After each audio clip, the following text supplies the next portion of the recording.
আজকে মরে গেলে আপনার পাশে কেউ থাকবে না, কেউ থাকবে না, কেউ থাকবে না।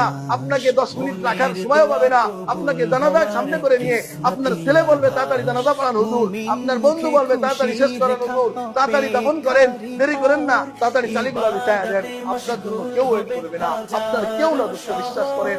সবাই পর, সবাই পর, সবাই পর।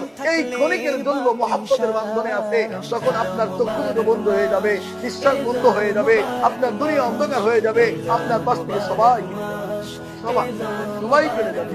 কোনো ব্যস্ততা আপনার জন্য থাকবে না, কোনো মাহবুব থাকবে না, কোনো প্রিয়জন থাকবে না, কোনো বন্ধু থাকবে না। খোদার সন্তুষ্ট এই কোরআন আপনার পাশে থাকবে, এই মসজিদের সময় কেনানোটা আপনার পাশে থাকবে, এই আল্লাহর কুদরতি পায়ে কপাল ঠেকানোর সিজদাটা আপনার পাশে থাকবে, এই মহাব্বত থাকবে।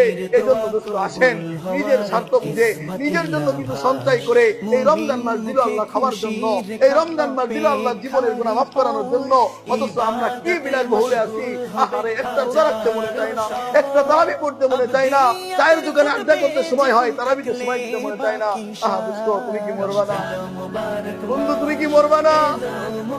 তোমার কি কবরে একা থাকতে হবে না? চায়ের দোকানে চায়ওয়ালা থাকবে, চায়ের দোকানে আড্ডা মারা বন্ধুগুলো তোমার সঙ্গে যাবে। কেউ তোমার না দোস্ত, তোমার কিছু করে তুমি কিন্তু পাথেও জমাও, কিছু সঞ্চয় করো, কবরে যাইতে হবে একা একা। আল্লাহ রাব্বুল আলামিন আমাদের সবাইকে কোরআনকে বন্ধু বানায়া, রমজানের আমলগুলো বেশি বেশি ভালো করে করে নিজের জিন্দেগির গুনাহগুলো মাফ করায়া একেবারে নিষ্পাপ করে আল্লাহ তাআলা কবরে যাওয়ার তৌফিক দান করুন। আমিন। ওয়া আখিরু দাওয়ানা আলহামদুলিল্লাহি রাব্বিল আলামিন। ওয়া আলাইনা ইল্লাল বালাগ। আসসালামু আলাইকুম।